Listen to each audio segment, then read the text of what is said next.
All right, we'll go ahead and start.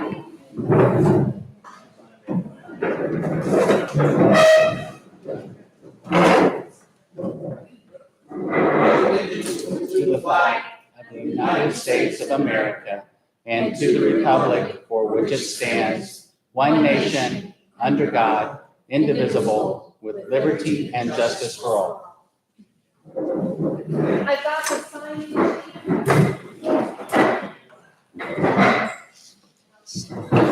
Dan, would you open us for some prayer? Sure. Most gracious Heavenly Father, we thank you for this meeting. Thank you for the fellowship we have and the enjoyment of learning about and figuring out our history in this area. Be with us in the things we do. In Jesus' name we pray. Amen. Amen. I might mention, I've got some pawpaw bread up there. We got into talking about pawpaw trees last week, and I'm in charge of the pawpaw contest down at Bennett Springs. Who got the biggest one? And I always go out and get a few, and my wife is pretty good at cooking it up, so we celebrate down there with some pawpaw bread as we have the contest. But that's when they're ripe. It won't be till the third week in September. So they come on pretty late.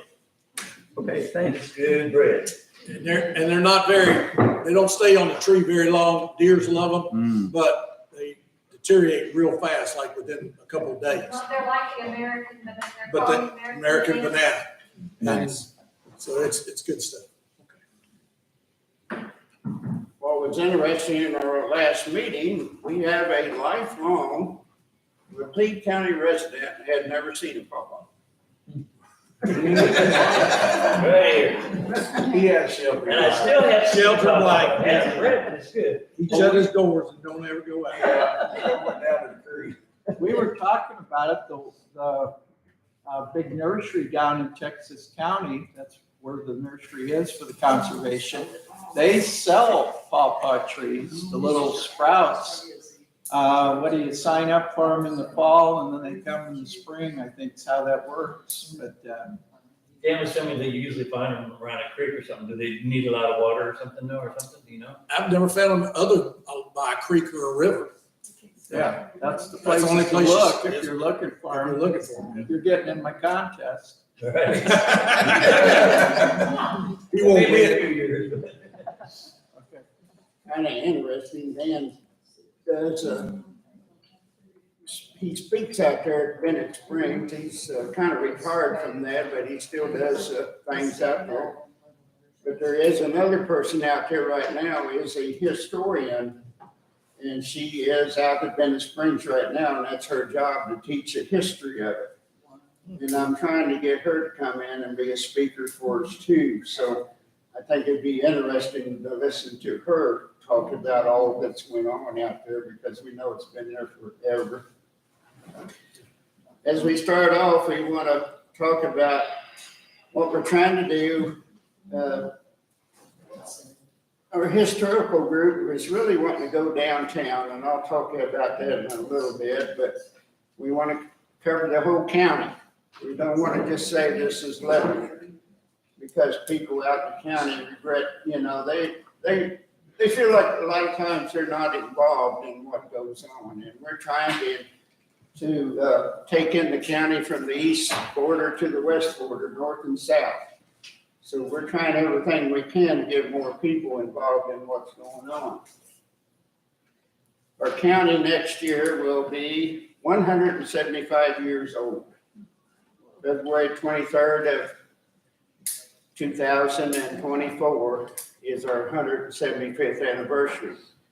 We're trying to come up with an idea of something that we can do as a new historical society to bring that back.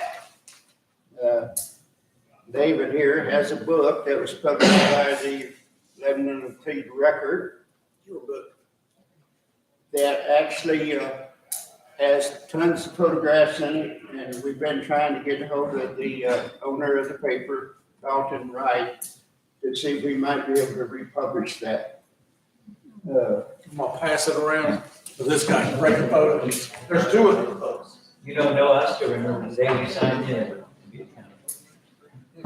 Yeah. I thought, I think I've seen this. Yeah, I've seen it. It's a really good one. Kirk here now. Of course, I'm sure Kirk, these are mostly thanks to Kirk Pierce. So The crash dummies are here. this is a really good book. Very good. I wouldn't either. for those that don't know, If you guys are needing a copy of that green book of that, I have one. Okay, well, that's good because we went to the newspaper and they have a green copy up there. I wrote him a letter to the owner, haven't heard anything back from him. I went today and saw Kirk, said, Kirk, we want to republish this or update these for next year for the 175th.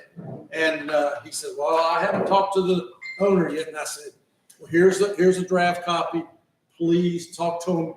If we need to add some other photographs or help put some articles in there, we're willing to do it. Just tell us what we can do. These are great books on the county, and a lot of it. The Green Book has a lot of the churches that are in there. Shows churches from like 1905, 1935, and just amazing all the information they're in both those two books. And I don't know about you, but I was really surprised of what was in those two books about what Laclede County looked like. And I think the earliest photographs is in that book. It's like 1869, looking straight down Commercial Street. So it's good. It's a good book. Hopefully, we can get somebody to give us a proof. part of what we're going through is the older Historical Society was formed in 1978. Everything they had was given to the library when they folded up in 2016. So we're on a quest to bring some of that stuff back out so the public can see it again.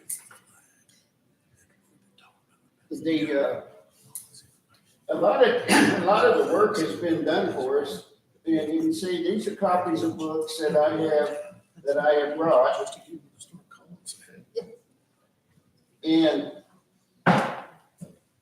some of the people have done a lot of research, but most of these books are not being printed anymore. There is copies of them in the library, and the Friends of the Library owns that copyright now, so they can print them out for us. But this is a list of all the books that were previously done by the Historical Society. There's another sheet over there of all the books done by the Genealogical Society. So combined, there's probably close to 100 books that's been written over the years. We were contacted by David Millsap, our county sheriff, last week, and he requested to have a meeting with us. And his request was that when they build a 911 center, the new center, they want to recognize all the past sheriffs of Laclede County. Our first sheriff was elected in 1849, the same year that the city was incorporated and the county. Charlene Hopkins, which some of you know, wrote a book on the sheriffs, and I do have a copy of it here.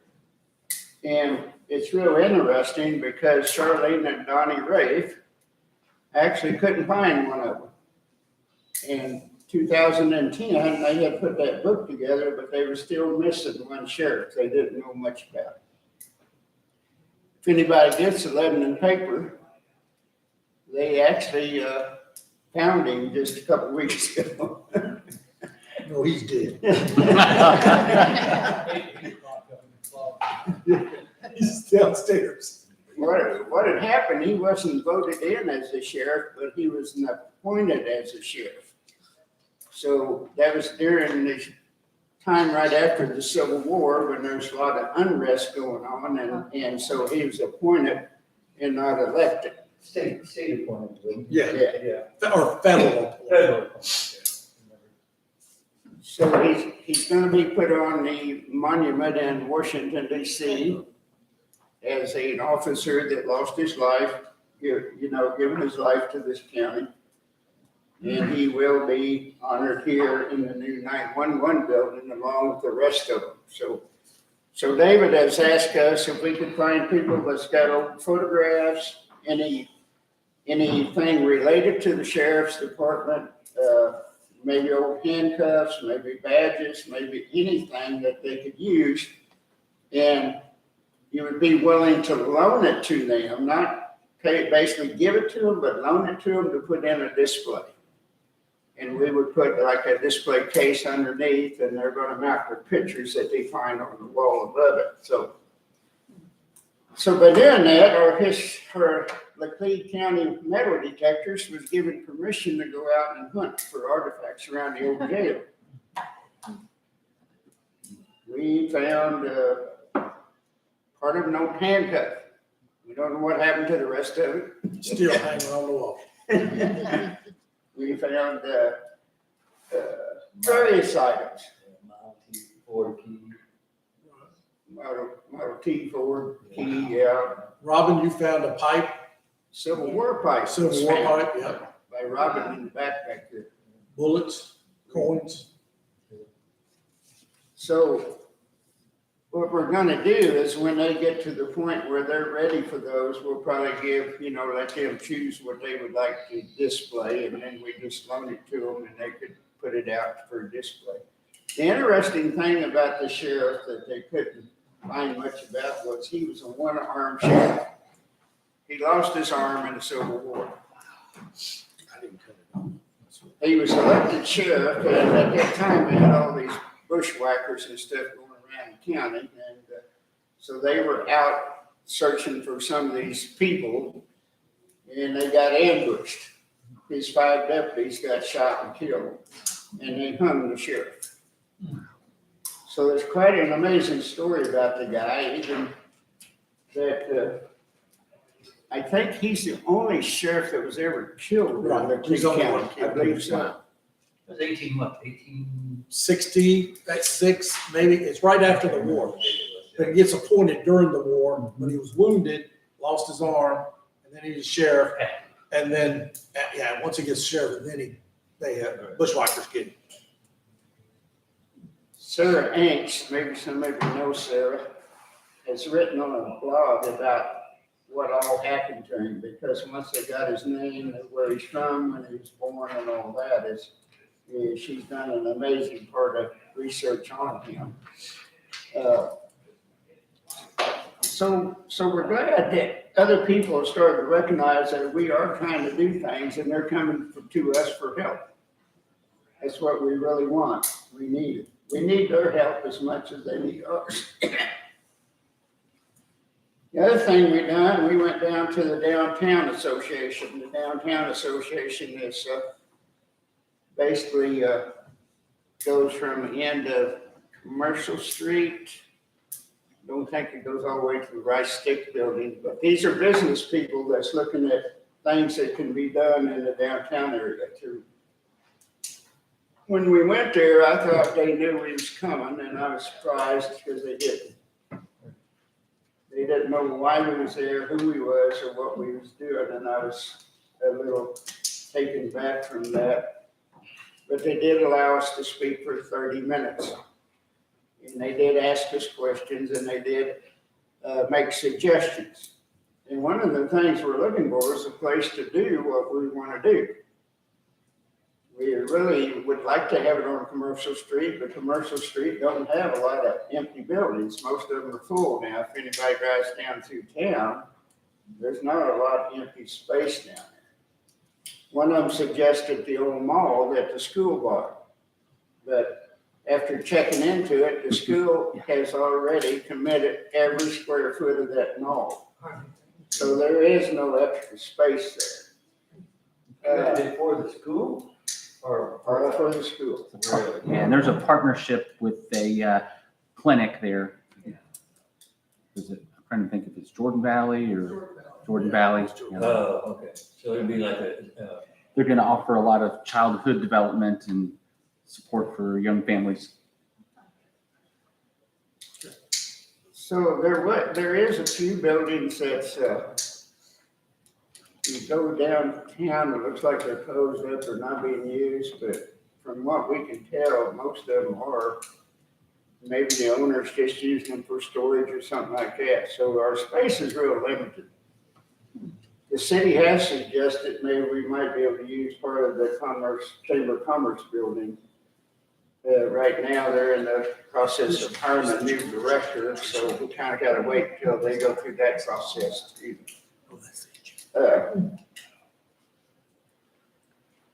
So that's kind of where we're at. Our paperwork has been sent to the Secretary of State. It left here 2 weeks ago. I thought maybe we'd have it back by tonight. It's not there. So maybe by the next meeting, we will be to that point. Once we get recognized by the state, then we'll file to go to Missouri taxes. We have to file with them, and then after that's done, we'll go to federal taxes.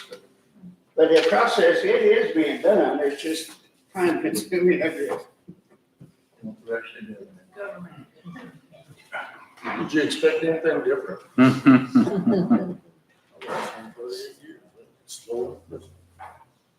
We're gonna have Debbie read our meetings right now from the last meeting we had February the 14th.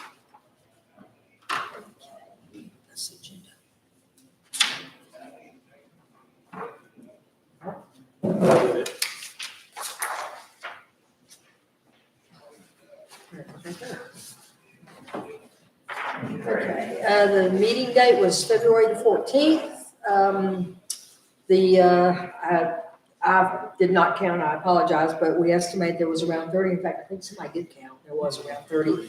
Meeting was called to order at 5:30 p.m. Meeting opened with the Pledge of Allegiance and prayer. Noah Smothers announced that we have officially hired Randy Suter as our attorney, and he will handle all the paperwork for the organization in order to get organized. Noah will pick up the completed paperwork. Until the papers are done, we cannot raise money or take donations. Noah and David have done a lot of research this past month and announced that there are 17 boards, committees, and commissions and they are working on meeting with as many as possible. David is assisting with the committees. It was mentioned that the Chamber of Commerce director is retiring. Noah spoke with the tourism director regarding how to apply for a grant. It was discovered we can either get a grant writer or apply online. Noah brought up the subject of the need for a location for a museum and how to pay for it. Several people offered suggestions of different locations, including speaking to the owners of Cackle Hatchery, who have bought a building that they are going to turn into a museum. Dave went over the committees as follows. Writers and reporters, Dan Grant and possibly Joan Hart. Kurt Pierce and Donnie Ray have thousands of pictures and photographs that we are welcome to use in any of our publications. Website managers are Barley Riggs and Thomas Tate. The fee will be $10 per month for their service. Event program planner and manager need to appoint someone for this position. Bubba Burgess and Greg Garrow have been designated to oversee feasibility in museums. Fundraising, Tina, but also needs someone to assist. Legal counsel review is Randy Suter. Noah then introduced Sheriff Smith from Coastal Country by Cherry Blossom Resort. Guest speaker was Don Brand. Don owns several hundred acres in Laclede County on the Niagara River that has bluffs and was inhabited by the Indians. He has discovered many burial mounds on his property and told a very enjoyable story about his experiences with some of the mounds. He also played a video of a song he composed called The Sentinel about an Indian called Tanash Kakan, my brother the Crow, that he believes is buried in one of the mounds. He invited anyone who would like to see the mounds to let him know, and he can arrange a visit to show them. Dave Chuber, along with Raymond Sammons, wants to coordinate with the Boy Scouts to metal detect the VFW property at some point in the near future. The meeting was adjourned at 7 o'clock due to it being Valentine's Day.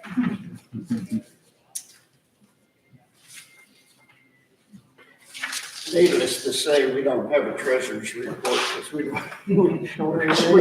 She takes money out of my pocket. Yeah. But we do have a treasurer. She's here. She's supporting us. Also, we've asked some of our committee members to go out and talk to some of these other societies. Some of them are closed right now. They will be opening the first week of April, which is a couple weeks ago. But Mr. Greg Darrell went up and talked to Camden into their museum up there, and he's got a few things that they suggested or told him. And I got your paperwork that you had, that he gave me, but you can talk just general. I'm telling you what, I don't remember half the things he told me, but I tell you the gist of it. They started the Historical Society in 1962. So basically they said, don't get in a rush, because then, almost 20 years later, then they acquired the building that they're in, basically, and the building was donated to them to use as long as they're using it, it's theirs. When they no longer use it, then it reverts back to whoever owns it. But they still have to keep up maintenance on it. So they put a new roof on it, they're putting windows and doors, that kind of thing. It's the old schoolhouse down there in Lynn Street. But she said you just can't get in a rush, basically, because, it was almost 20 years before they had a place to start putting things, buildings. And it's not gonna come overnight. They did Greg gave me a copy of their, really it's one museum events, a whole long line of things. They do something almost twice a month, or in some cases 3 times a month. I'll just read a couple here. They do a vintage book sale that's donated. They're connected, sort of like what we want to be with the DAR and genealogy. They're connected with the Civil War Roundtable. A lot of their members cross over, sort of like the treasure trackers. They have they do a garage sale. They do a supper, period supper. Then they have guest speakers. One here is Fate Worse Than Death. That was over spaghetti dinner. I don't know. It's a play. It's a play. Oh, okay. All right. But they do a whole lot of different things: ice cream social, car cruise, vintage record sale, museum street dance where everybody dresses up in period things. They do apple butter, and then they also, I guess, looks like butter here, butter church. So they do a lot of things. When we talked about sort of lost arts in the park, but they do that, and they put out. I was shocked, but they put out a calendar for the year, and each one of their months, they have their committees.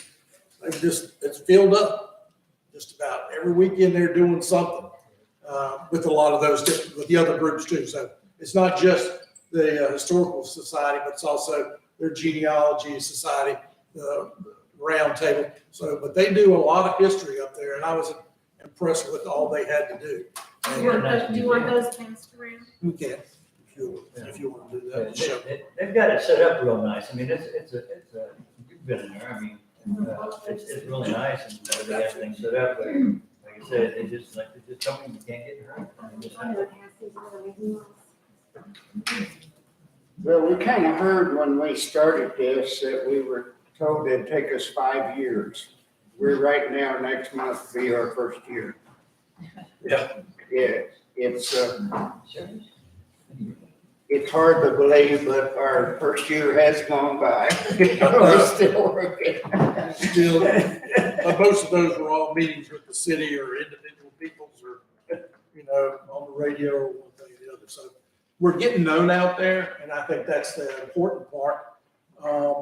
And you guys from all different organizations and groups, really, you help support. And just like I know Dan is, he's taking notes over there, but he also would like to have articles. And we just linked him up with the lady from the DAR, gave permission to put some articles for our newsletter, either website or hard copy. But some of those articles that she writes are fabulous. I mean, she wrote the one about the hanging too. We didn't know that, how connected they were. So there's a lot of good stuff. If you would like to write an article, or something that's about your local area, it doesn't have to be in the city. We're talking about out there at Greg's place, which is out in the middle of nowhere. if you would like to please get with Dan. He sits, stand up, Dan, you're so tall anyway. Dan is willing to take your articles, and if you're a committee member, you would like to get with him and say, hey, we're gonna do this event, or that one. Let me talk, and that way he can put that in the newsletter, and then eventually others, we can take that to the county, or we can put it on the website. What you look at? Well, at some point, and I don't know how they do it at Camden County, but with the DAR, our first meeting, like our meeting in March, we sit down with a calendar and every month and wrote in an activity to do. So we got a plan ahead of time, because Well, planning is, the one thing that we do know for sure is Wilson's Creek. And Wilson's Creek is on the 10th of June. 10th of June. I've talked to the park. I don't know if this is the best time to talk about this now, but I got to jump into it. But we could go with, that's one thing that we've got on the calendar. That's a hard date, 10 June. We've got to coordinate transportation down there. I don't think we want to take everybody to drive that little crooked road down there. So I think there's one 15-passenger van that's going to meet us down there. We'll take some of us, and then if anybody else has got bigger vans, we can reduce it down to 3 or 4 vehicles to get around there. That would be great. Everybody's going to have to bring their lunch out there. Get the Seagulls battery. The park is going to load fire the 3-inch ordnance rifles for us. Then the German infantry are going to put on a drill for us down there.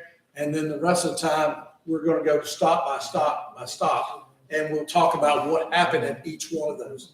I have several books over here.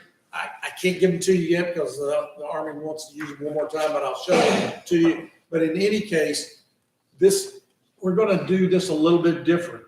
I can go give you a battlefield tour, and it's just me talking all day long, and you won't own it.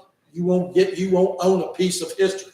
But if I make Bubba over here, I make him General Siegel, and he tells me about General Siegel when we get down there to a certain part, and I'll say, Bubba, why? I said, General Siegel, why did you run away? And Bubba says, because I was scared. Well, that's what we want to know. And so I will, if Bubba comes up with something crazy like that, I say, well, not quite scared, but you did get run over by a bunch of Missouri State Guard guys. And I will tighten up the ends after you talk about your individual person. And then that way, when the tour is over, everybody owns a piece of this battlefield tour. It's just not one guy walking around saying, look over there, and that's what happened over there. You know, that's no good. But if you own a piece of it and you're the individual there, you coming back from that battlefield knowing a lot more about either your local hero or your local evil demon out there, which a lot of them are in blue uniforms, but we'll talk about that later. But in any case, that's how we'll do it. And I will do a presentation, probably the next one or in between. I will issue your names. I have all the names up here. I know only one person has come up to me before I even took this off the computer and ran up to me, and I think that was Raymond. Raymond says he has to be Siegel. I don't know why. I guess he speaks German. But I've got the names up here. If you really want to be an individual on the battlefield, come see me. I mean, this is my draft. So I'll get with you if you know what. 2 things to show you. There's a white book on Wilson Creek over there. It's thick. You can get it in the library. That will give you all the information on your individual person that you want to know. The little brown book that says Staff Ride and Wilson Creek, that gives you a battlefield tour. We can talk more about that when I do the presentation. But I know some of you guys, especially the metal detecting guys, is like, I want to get down there first so I can start. You can't dig on the park. I'll tell you that right now. You can't even have a metal detector in the car. No, it can't be in the car. So, but I'll show you a couple places that you could go knock on doors while we're down there, and I can show you where the edge of the park is, and you can walk over there and see. Dr. Sweeney, something that really happened Dr. Sweeney had a collection since he lived on the park since he was a young child. And he became a surgeon down there in Springfield. He walked that every day, and he sold to the federal government $1.4 million of his collection to the federal government. And the federal government bought this. This was all before COVID. And they bought it. They got a good deal. But now that museum is complete with a lot of his stuff down there. I haven't been down there since then. So I'm going to go tomorrow and find out what we've got. Did Dr. Sweeney sell that, or did his kid sell it after he passed away? He sold it. He sold it. Yeah, he was still alive when he sold it. So that Wilson's Creek is something we need to do down the road. The other two things that we need to think about is the Victorian Ball. Okay, ladies, if you're ready to make your dresses, we're looking at the first weekend of December. Okay, and that'll either be here or maybe the Wallace Building if we can get that. So the Victorian Ball, and I've got Teresa as head of. Did you say December? Yeah, 1st of December. What's wrong with that? Ew, it'll run into Christmas. No, we do the first weekend. Okay. We're looking at the last weekend of November, the first weekend of December. Okay, either way. Thanksgiving. Or in We've got- January. Yeah, Thanksgiving would be bad. Yeah, We'd Thanksgiving. have to do it. Exactly the last weekend. Oh, that's right. So maybe it's, I'm wrong. We need to talk about it. The first weekend in November. That's what I'm sorry. To bring in the new year, and I've had one like that before, so I think January would be, because everybody's working. it'll be cold as the witches. Thanksgiving. It's gonna be cold anyway. Okay, I'm out of this. You all figure it out. What you want. Okay. You have to be a member of the boat. I'm sorry, we have no members. The other event, and the other event that we want to try to do, maybe this, and we'll talk about this and try to pick a date by next one. We wanted to do arts in the park or history in the park. And that is Lost Arts. That is, I've already got a guy that makes Kentucky long rifles. He wants to be there. I've got a blacksmith there that makes knives. He wants to be there. I know a basket woman that drives me crazy because she's there. She's a basket case. She's a basket kid. So that's what we're looking. But if you can come next month and bring a name and phone number of somebody that would like to go in the park and do that, we'd like to try to do that. If we're going to move the Victorian Ball to January, February, then maybe in October, into October, 1st of November, maybe we'll do lost history or history in the park. But we need names and individuals, what their skill is. What are you gonna do? Are you actually gonna do it in the park? That's what we're looking at. What about like is anybody gonna need electricity or anything like that? Or? Yeah, that's, are you volunteered to look that up for us? No. Oh, okay. Well, if it's Lost Arts. We don't know, we haven't. Any of it. The civic center will have electricity. Civic Center. Oh, in the parking lot? About the genealogy, who's from the genealogy? Okay, okay. Is anybody, Andy is, and his Dan? mom. that gazebo out there, does it have electricity in it? Well, I think, I've never seen it lit up, but don't rely on what I'm telling you, because I don't know. Whereabouts is this? That's what I'm you're talking about up here. Okay. Yeah, and I got a generator I can bring, it's not a problem. Brian was talking about down there with these pellets and stuff, and netting. All we need right now is just names and what skill they have. After that, we'll get the particulars together. Okay.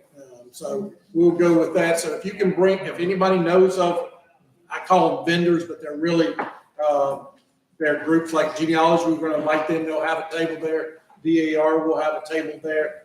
Treasure trackers will have a table there. But all the other people that have skills or lost arts in history, if you have a name and number, please bring that for next month. Cool. We were talking about going to Wilson Creek. These are all the people that served in the Civil War out of Laclede County. Wow, There's lots of them. that's information. And people say, well, Laclede County don't have a history. We do. We got a history just like any other county. It may not be as, we may not have one big incident about a county, but it's full of history. And you can look in here. What's amazing is most of the people in town were Southerners. But most of the guys that signed up for the Union. It's kind of a contrast between, when you read about it, you know, you think, well, the townspeople were Southern, but the guys that went out to do the battles, actually, most of them fought for the Union side. So it's kind of, they also said during the battle that you could actually hear the cannons going off here in town. That's how loud it was. You know, we're almost 50 miles from Wilson Creek. There was a story about the Congregational Church. It was during a Sunday. People could put their head on the ground and feel it. So that's part of the reason we want to make this trip. The other one is that it is part of our history. And it's something to do as a group. And so we think we'd like to do things like that. And it's not gonna cost us anything. It's just good public relationship for us as the society, that we go down there, we have a good time, and then we get some PR from You say that book has, did it have dead as well as the living, all of them? Did it have a highlight there where it tells the dead or who died? in your book. I don't know if they went that far in there. Well, I've got an old book that I was given, that come off an old Civil War soldier out of Debo. Yep. And I'm doing research on him now, trying to figure out who he was. That's why I'm asking. There's a book called Boatners. It's Boatner, just like boat, and then N-E-R. Boatners has every name, supposedly. It's supposed to be, it's complete. They did it after the war, and you can go to each one of those names and look it up by state. More likely, it's better to go to Jeff City. I know that in North Carolina, you get a paragraph per individual, and they have volume after volume after volume books. I don't know if Missouri has that. They may just have lists, but Boatner is the place to start to find out. He has to sign up with a regular Army unit or a militia unit, and he'll have his name in there. It's huge. So Boatner is a good place to start. Did you tell them that they are going to be doing cannon firing? Yeah. That day, Was you saying? on June the 10th? Okay. Let me just tell about this last thing.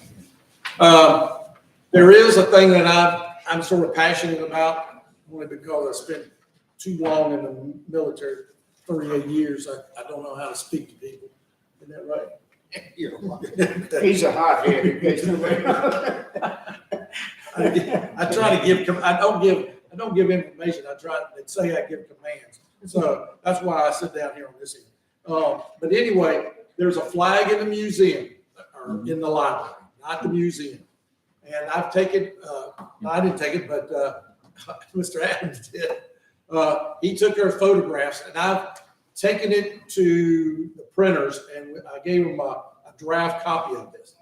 There's a picture of it, and all that's left are the stars. The rest of the flag is completely deteriorated. Now the stars are all deteriorating now. And then, but we do have his picture, and we do know that he received this flag in 1865, and he flew it over when he retired. He worked at the George A. Sith General Mercantile Store in Laclede County during the last days of the war. His men gave him this flag as a present. It's all handmade. Only things left is the stars, and they're hanging on the wall. And just because of the weight of itself and it being cotton, They're now just about threads.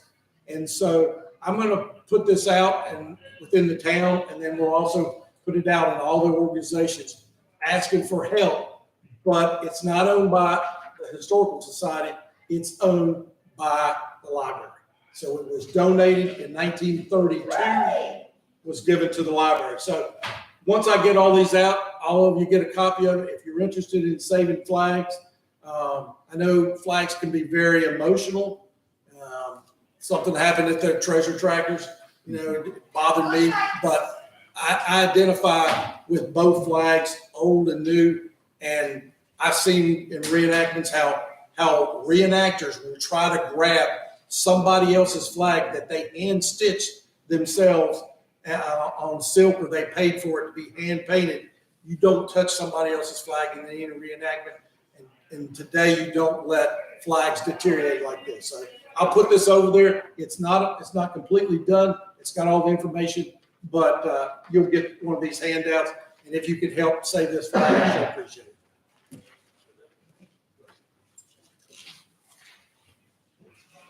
Also, I think a few people bought the Joe Easley book last meeting. There was 4 pages in there that were reversed. I do have the new pages to replace it. If you have your book with you, and it is like one of those, I do have some fixed now, so.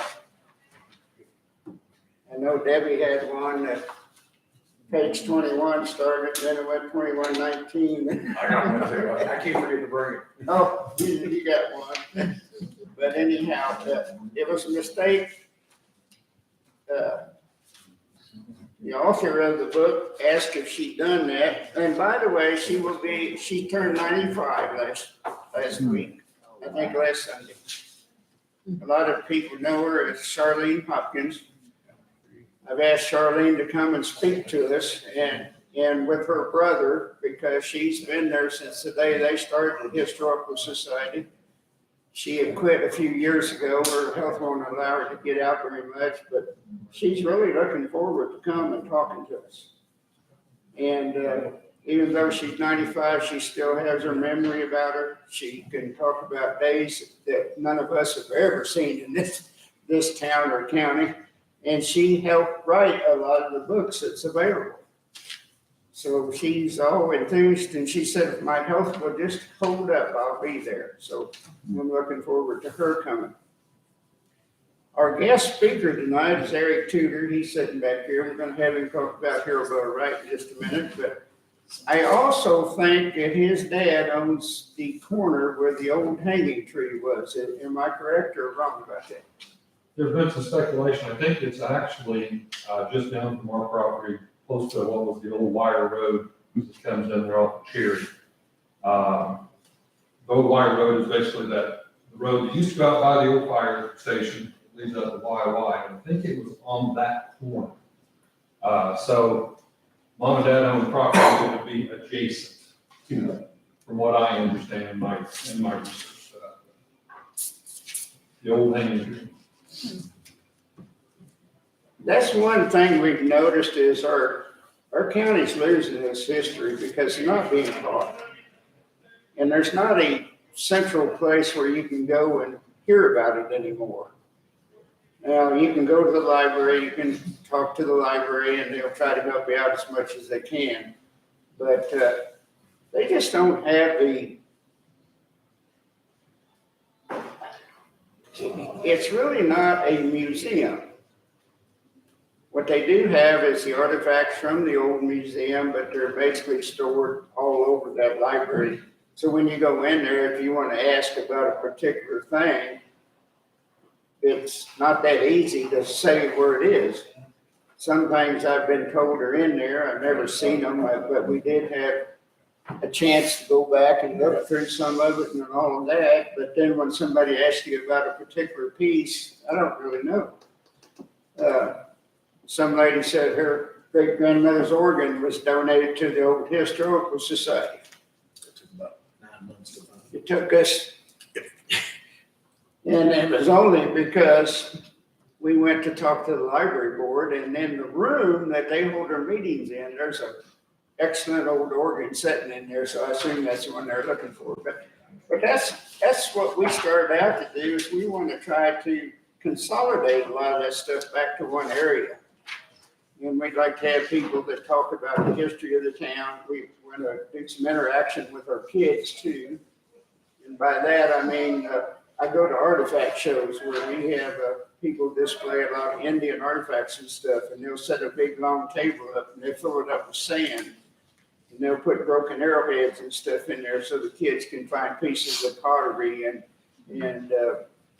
part of arrowheads and stuff. And the kids really enjoy doing something like that. It's a hands-on thing, and that's some of the things we're kind of looking at too about what we'll do. We also want to rotate items as we set it up. We're not going to just leave it there forever. If you go back to flea market that never rotates things, you get to the point you never go back. But we're kicking around a lot of ideas. David's getting hungry. He's going some more bread. Debbie looks, she looks. Oh. That's right. But just this morning, for those on Facebook, there was a TV show, or what do you call it, out of Lake Ozarks. They came in town just a few days ago, and they actually filmed in front of the house where Harold Bell Wright lived while he was in here in Lebanon. And it was real interesting to listen to them talk about it. And I thought, that's pretty cool, because they're going to come tonight. There is a Harold Bell Wright Museum in Branson, too. And for those that don't know, this guy authored 19 books. His first or second book, the sales of it was second to the Bible. That's how popular this guy was. First American author to sell 1 million copies. Yeah. So we're going to have Eric come up now and talk about him.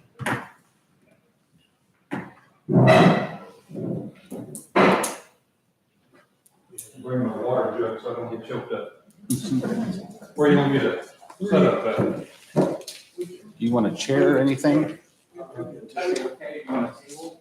table or something. We'll give you all the pawpaws. Oh, don't get me near that. I'm diabetic. Let's use this and then Then we move the pawpaws. we'll move this, that way he can. Just as long as I got the space, guys. Don't do it a We'll lot. move this down. Thank you. We move this to our. While they're getting set up, I will say, I even donated, I wrote a book about Harold Bell Wright back in 2001, and I made donations to the library. They cannot even find my book. I have not been able to find my book there either. So, there's that. Well, good evening, everyone. My name is Eric Tudor. And first off, thank you very much for inviting me. Gene, especially reaching out to me and inviting me. I would like to commend all of you for what you're doing. I have been in these seats. I'm a past vice president and president of both the genealogical and historical societies here in town. So I've been at both ends. At the time, I'm not going to speak ill of anything, but at the time I worked so hard to get both societies together, because in my travels, my wife's travels, we do a lot of genealogy, and it makes sense. You can't have genealogy without history, and you can't have history without the genealogy. So I commend all of your good endeavors. I appreciate them probably a little bit better than most. Like I said, I've been in the grandstand. But a little about myself real quick. I'm a native son, born and raised right here in Lebanon. My mom and dad, they're Cleburne and Linda Tudor. They've got the vacuum and sewing shop uptown. Dad worked at HDLE for many years, Mid-Am Dairy. I myself graduated from Lebanon High School in 1988. Lucky enough to marry my high school sweetheart that I took to my prom. We've been married 33 years. Got 2 kids together, 2 great grandkids together as well, who live in Virginia. So I was born and raised around here, and I first got interested in Harold Bell Wright through my mother. And we were doing the garage sale circuits on a Saturday, she stumbled across a book, The Calling of Dan Matthews. And this thing was the ragged, most dirty, tore up, duct taped copy of the book you could possibly find. I think she paid 50 cents for it. But that was my first introduction to Harold Bell Wright. And then as we were talking with the house, the owners, they said, oh yeah, this book was written about Lebanon. And I've always been interested in local history, especially. And I'm like, how come I never heard about this in school? We have a book written about Lebanon, and I'm just finding out about it now. You know, I'm a young adult in high school. And so that's kind of what sparked the interest. And then Harold Bell Wright wrote 19 books, as was stated. So of course, the next logical choice was, we want to get all 19 books. So I worked with Mom for the next 20 years of my life to acquire a full set of all 19 books. We have now, you know, as you go through, we've owned an antique shop. We own a retail business now where we buy estates and flip stuff and all kinds. You upgrade your collection, whether it be arrowheads or guns or knives or whatever you're collecting. So we would find a little bit better condition book and we'd sell off the other one. We've now acquired all 19 books.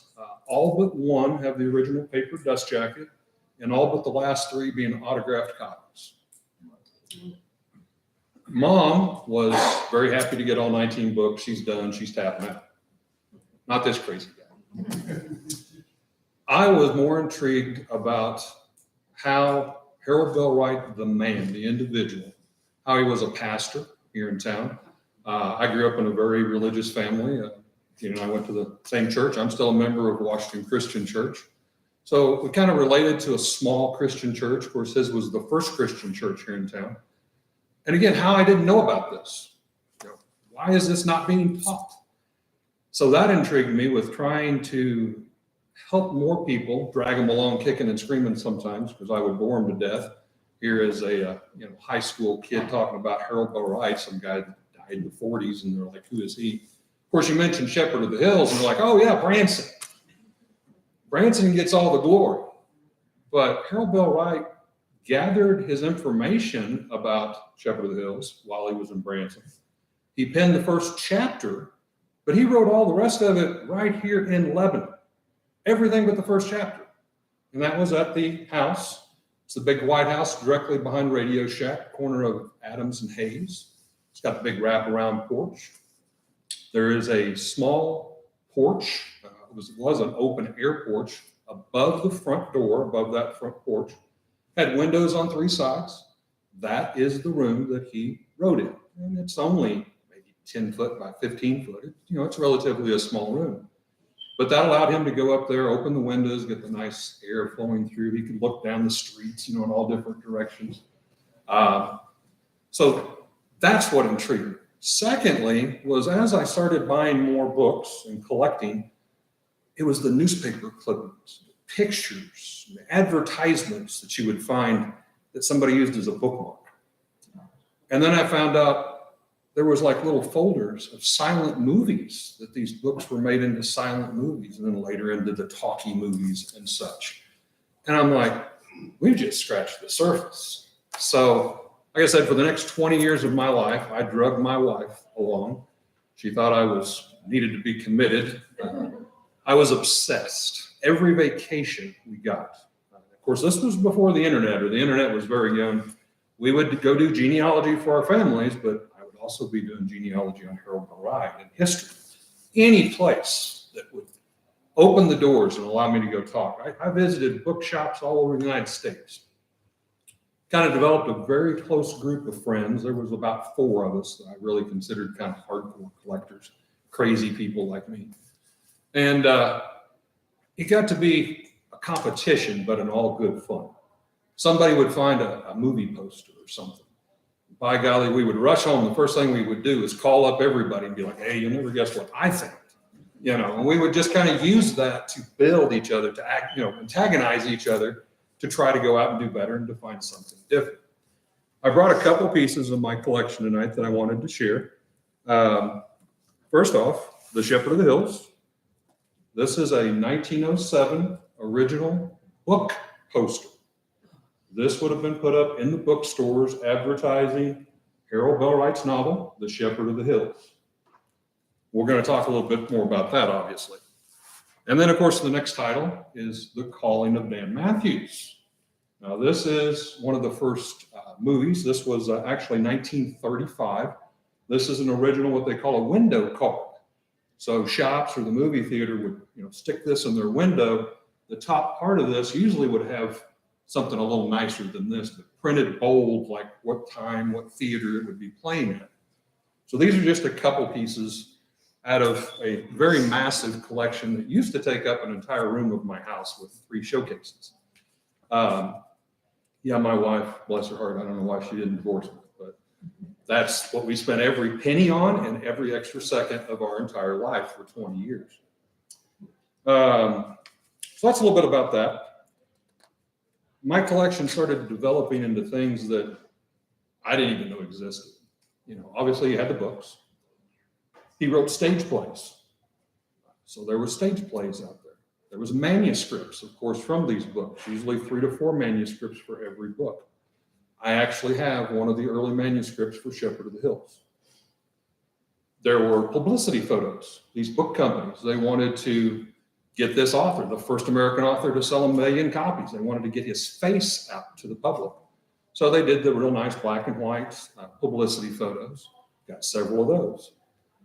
Of course, again, way, way before the internet, but we used to use the thing where you put a stamp on an envelope and mail it back and forth to each other.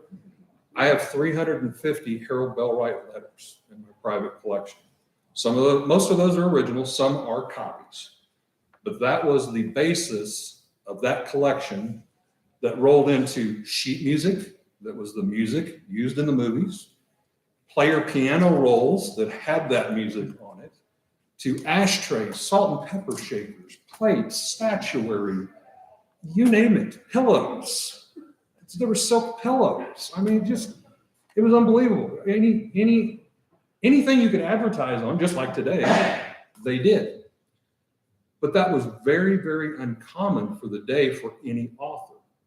And part of that goes back to his original publisher, which was called the Book Supply Company, a gentleman by the name of Ellsbury Reynolds. Getting ahead of myself for a little bit, but I'll tell the story of how they got together later. But he was an advertising genius, and he could not have made Harold Bell Wright any better, and Harold Bell Wright could not have made him better. They made the perfect team. We'll get to that story in a little bit. I don't want to get ahead of myself too much. Let's see.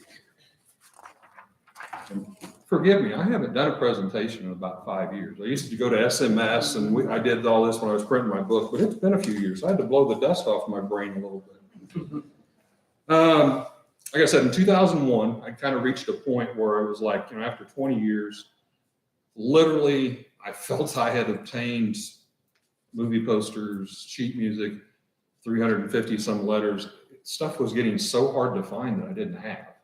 So maybe once a year, I would find something. So it's like, okay, it's time to move on with my life. So I published the book, and I wanted to kind of snapshot all that I had got together at that point. So I published a book in 2001, self-published, and it was called The Legacy of Harold Bell Wright. I worked with Norman Wright, which was Harold Bell Wright's last surviving son, his youngest one. I actually had college photos of his father that the family didn't have. So he wrote me. We ended up talking on the phone several times before he passed away. We shared stuff back and forth. He was a very, very nice gentleman, very open. He was very, I think, impressed that at the time, a 27, 30-year-old was interested in his father's work and his legacy. So he was actually going to write the preface for my book, and then unfortunately passed away before that occurred. So anyway, we got to talking back and forth, traded pictures. He offered me a lot of copies of letters and different things from the family. It was those letters that had never been published, of course. Harold Bell Wright was a very private man. He would disappear literally off the radar for months. He would go to places like Barbados and rent a cabin, go up into the mountains of Colorado and literally pitch a tent, might stay there for 6 to 9 months, taking meticulous notes on the flora, the fauna, the animal, the wildlife of the next Western or whatever novel he was writing. He was a man that wanted to go do the research. He was feet on the ground, wanted to be there. He wanted to immerse himself in it. So with those letters, I was able to publish and share something that was more of an insight that had never been published. And I did a timeline. Also included all the photos I could of everything I'd acquired through the years, as well as my other fellow collector friends. Wright's life literally was a story of rags to riches, almost rags again. He was born on May 4th, 1872 in Rome, New York. He was the second of 4 children, born to a William A. Wright and Alma T. Watson. The family, especially the mom side of the family, was a little bit more well off than the father's. So they did have an established home at the time that they had to build onto. It wasn't anything, extravagant, but it was a nice house for the time. But however, his mother had been unhealthy, and she actually passed away of tuberculosis when Harold Bell Wright was only 9 years old. He was definitely a mama's boy. She was more of the arts and entertainment. The father was more, well, he was a Civil War vet, and he actually was an alcoholic. He was a drunk. It is rumored, and even from the family, that there was probably some domestic issues within the family with his father. Some cases of where even his mother had to separate herself and the kids from him. So not the best lifestyle. Whenever his mother died, when he was 9 years old, he was farmed out. His dad's like, I don't have the money to take care of myself, much less you. Find some neighbor through some farm he was traveling through in some state. Boy, stay here, help them out on the farm. Hopefully they'll give you a place to stay, some food. Literally slept in the top of haylofts, slept on the hay. One particular Christmas, he writes in his autobiography, to my sons, he nearly froze to death on Christmas Eve. He was put in a well house. The only heat that night was a single coal-burning lamp. And he said there were cracks in the walls where the wind just came through. And this was northern Ohio. So, it got pretty cold. He worked on and off again, trying to establish somewhat of a relationship with his father, William, and also his older brother, who was William, but they called him Will. At one point, he even moved in when he was about 10 years old into a boarding house that his dad and his older brother was staying in. However, he quickly figured out that was not the place for him. Let's just say there were prostitutes coming and going, there were brawls, there was drinking, there was fighting, not the type of atmosphere he knew his mother would approve of. So at the tender age of about 12, he found himself homeless, living out in the streets. He did odd jobs, carpentry, painting signs, started working with some people painting houses, hanging wallpaper, whatever he could, odd jobs. Even picked up a job, probably the longest job he had at that time was at a handle company, where he actually hand carved handles to go on axes and hammers. So he did the best he could with that for quite some time. Luck kind of came around. He found himself invited to his mother's sisters, his aunt, in Hiram, Ohio.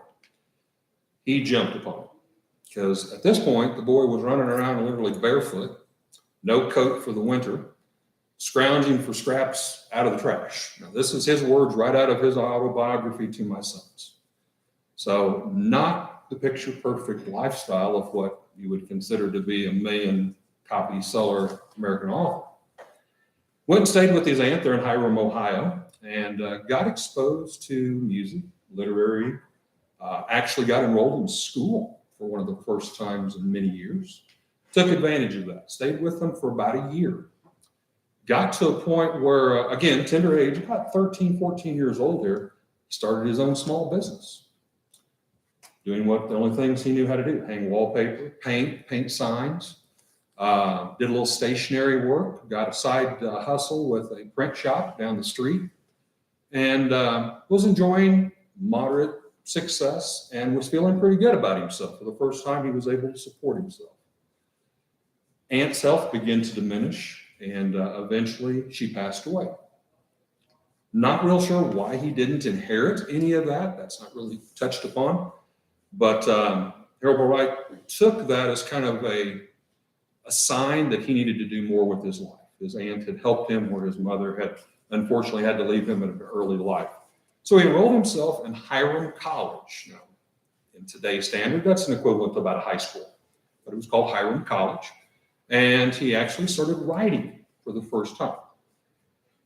However, as his ill fate would follow him, he began to lose his vision, started getting sickly, lost a lot of weight, started coughing. He was diagnosed with the same thing that took his mother's life, tuberculosis.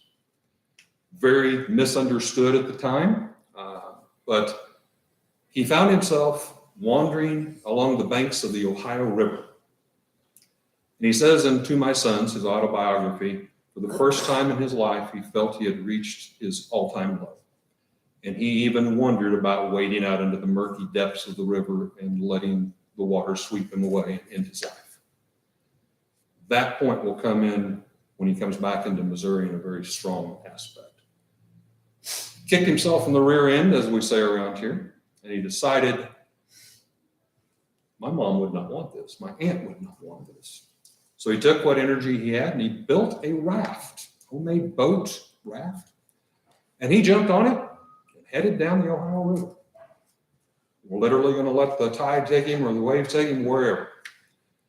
About halfway down through, he gets robbed by some river bandits or pirates, if you want to use that term.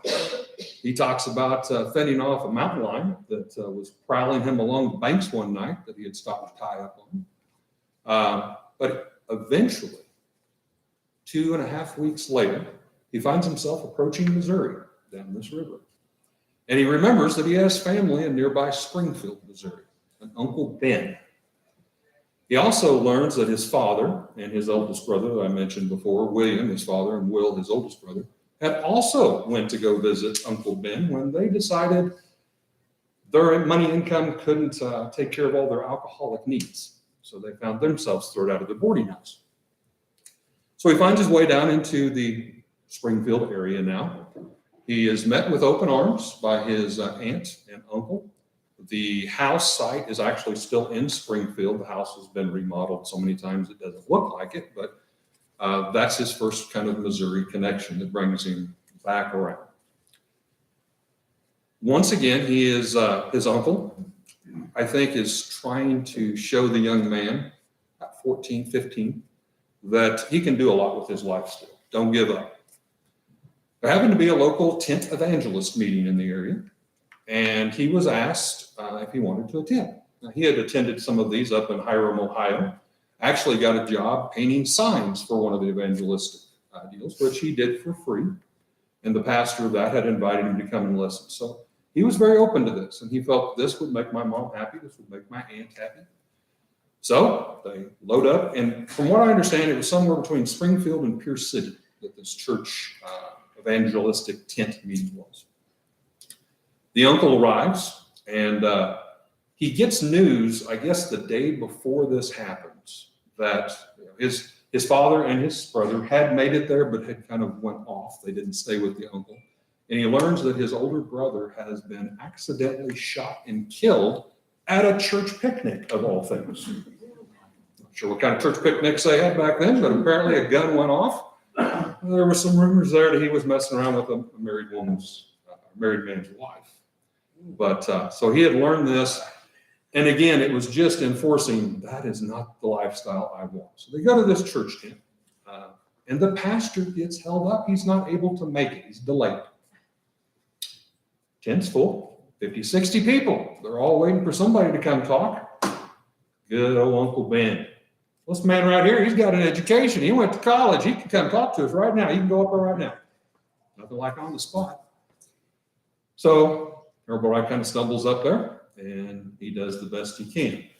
This is what makes the man so intriguing to me.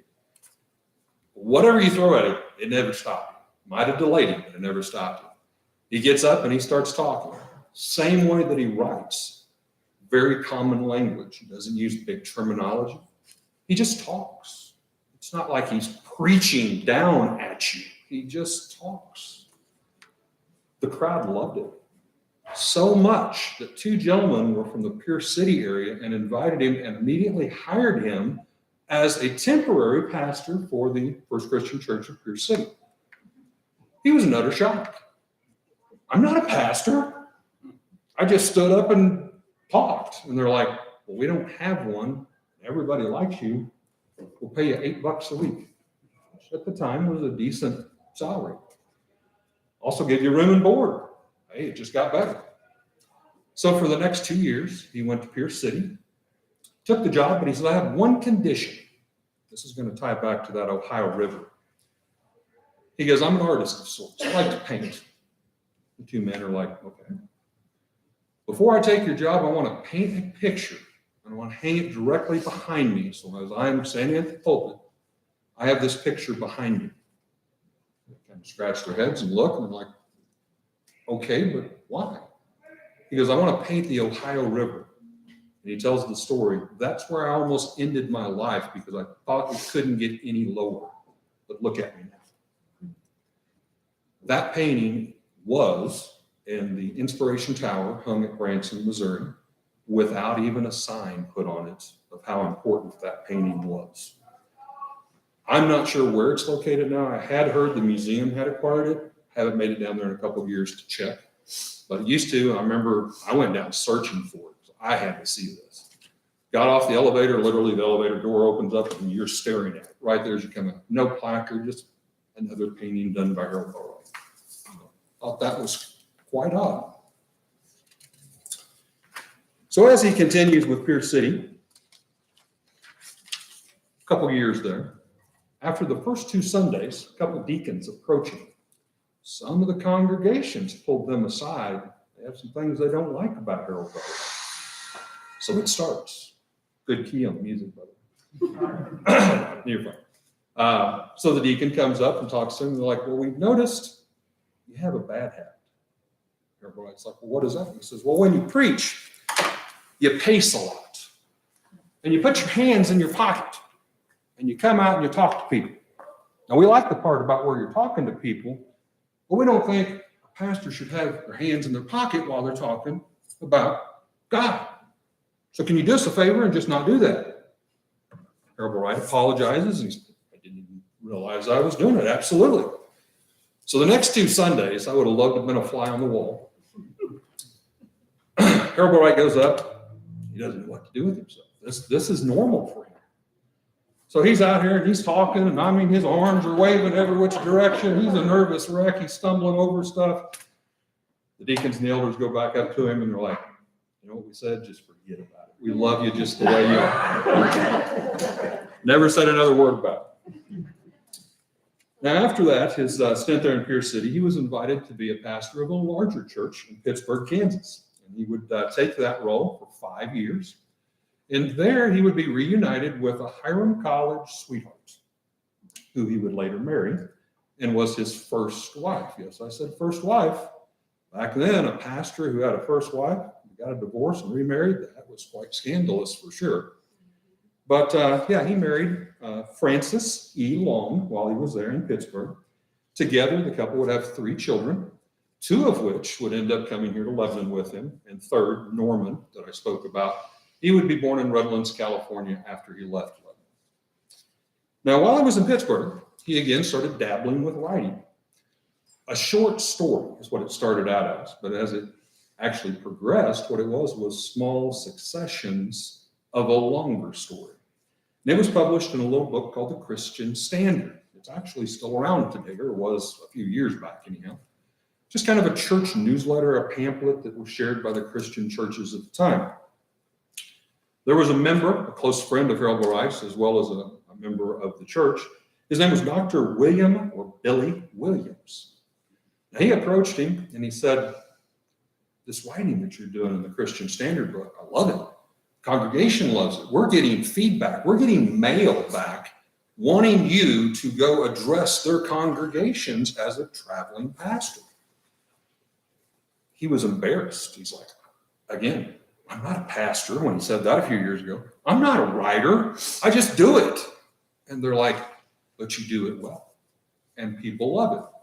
So he went to him and he says, let's take all of this and let's put it together as a book and have it published.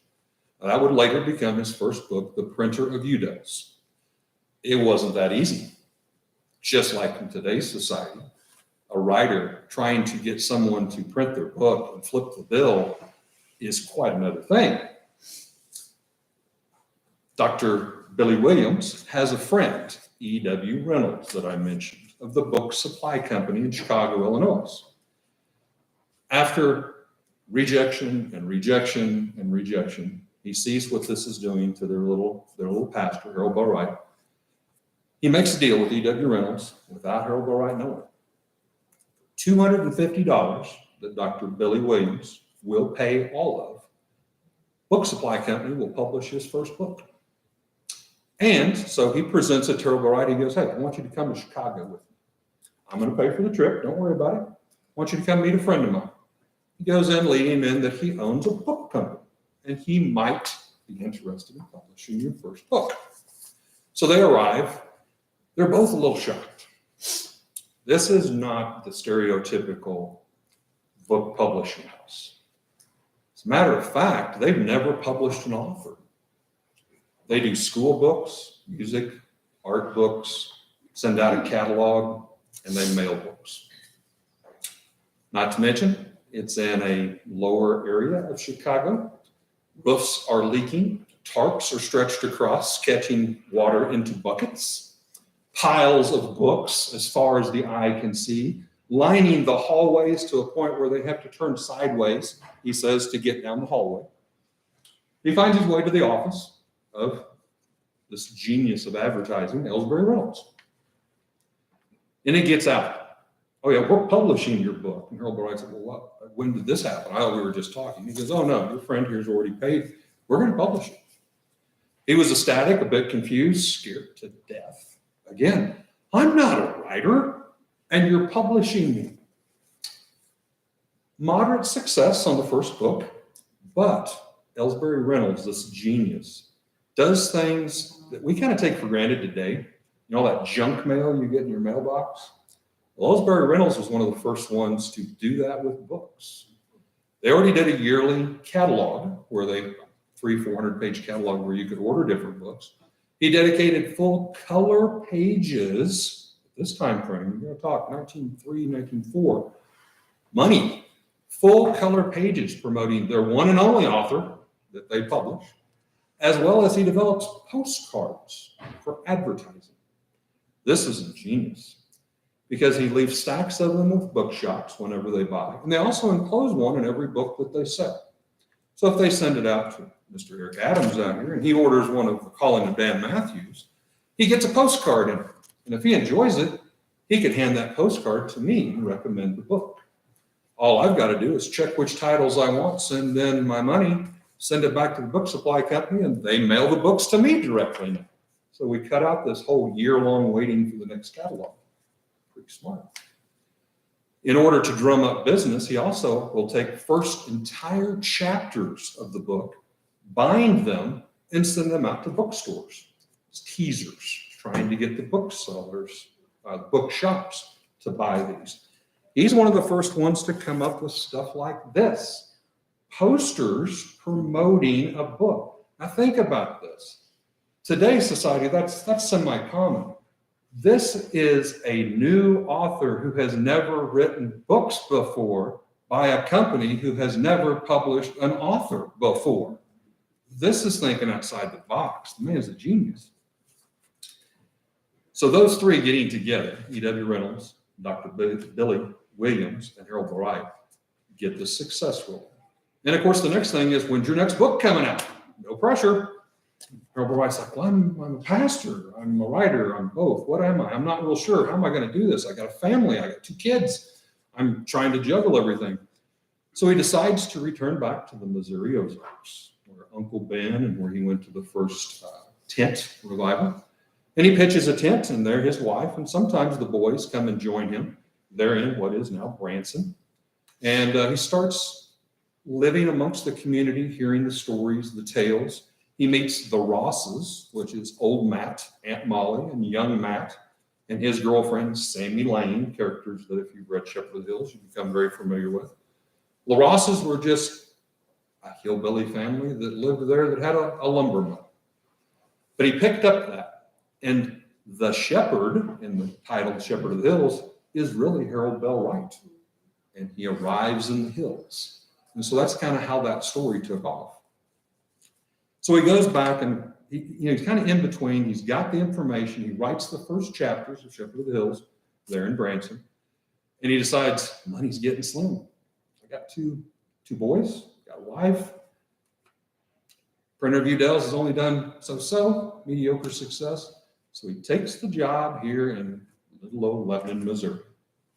1906, 1907, for a period of 2 years. Now he is invited to stay there in the parsonage. The church rented the house that we talked about there on the corner of Adams and Hayes. That used to be known as the Bauman House. It was actually built by the Baumans. Strategically, ironically, it sits on the highest point inside the city of Lebanon. It's the highest altitude. So again, maybe that kind of goes into conjunction of him sitting in the front porch and being able to look out over everything.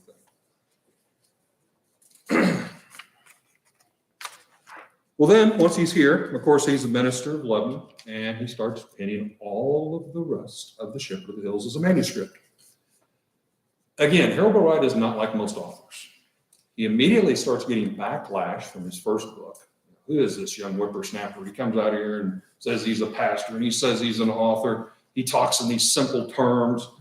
Like New York booksellers hated him. The reviews were horrible. I mean, they would make a Marine blush. They were terrible. They hated him. But Harold Bell Wright didn't care. He didn't write for them. He even says this in an interview, I write for my people. I write in a way that we can talk. I don't sell myself as something I'm not. I'm not above anyone. I'm not below anyone. We're all equals in this together. And that's how he defends himself. And he writes that way all the way till his death. As we move into Lebanon, I wanted to share a few things. Better check my time. I get long-winded. I apologize. How much time do I have? When you want me to wrap it up? Time you need. Start throwing stuff at me if I get too long. It won't be the first time. I'm used to it. I told you about my wife. I wanted to focus a little bit on the Lebanon years because obviously that's what the history is. I was told by Tom O'Neill, some of you may know Tom, for many years owned O'Neill's Five and Dime variety store.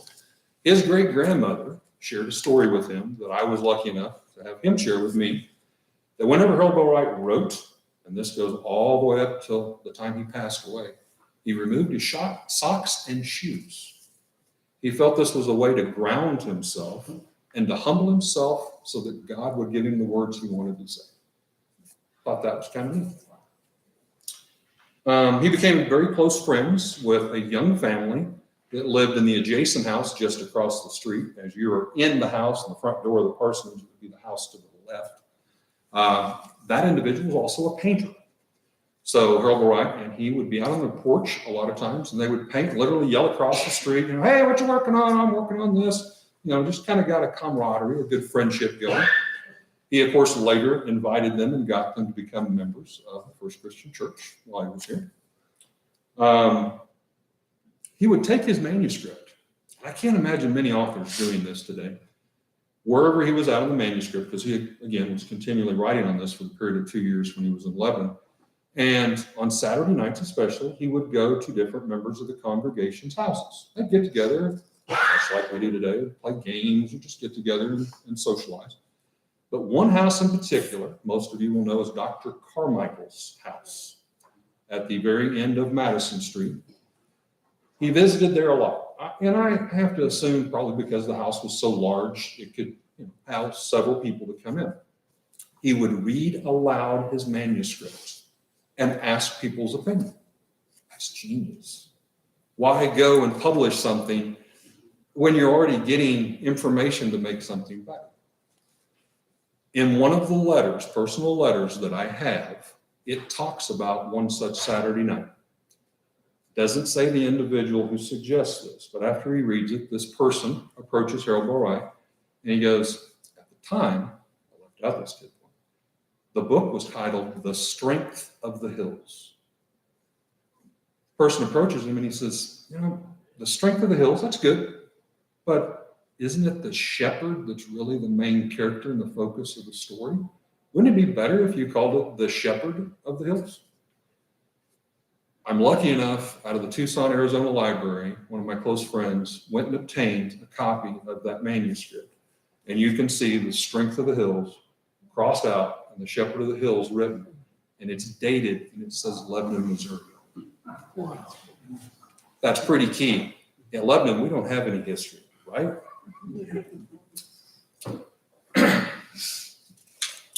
So the rest is history as far as we go on that in The Shepherd of the Hills. Now, when here in Lebanon, he had a very, very close friend, member of the church congregation, who was a lawyer by the name of Don O. Vernon.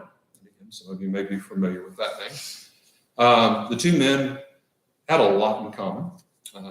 While Don was a lawyer of sorts, Harold Bell Wright, again, was an educated man. More so to the people's belief than what he would ever tell you, because he was in and out of school and taught himself a lot. But they loved to fish. So they went down to nearby Bryce Mill, which of course was later changed to Bennett Springs State Park, and they enjoyed trout fishing together. They also enjoyed going to the Lebanon apple orchards and collecting apples, where the wives would compete against making the best apple pies. I found in letters from that family, I've got about 7 or 8 from Don to Harold Bell Wright and back and forth.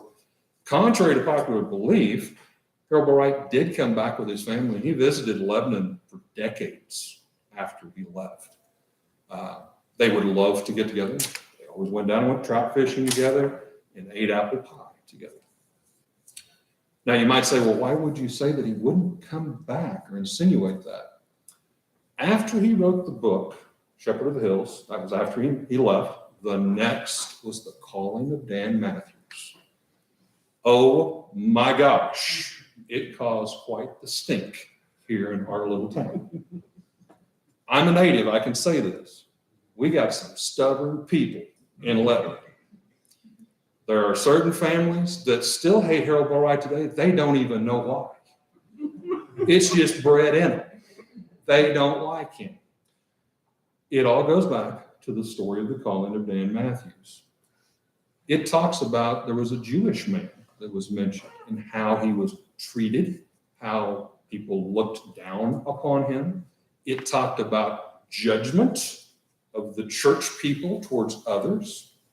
Not like that's ever been a thing. And he doesn't name it Lebanon. He calls it Corinth.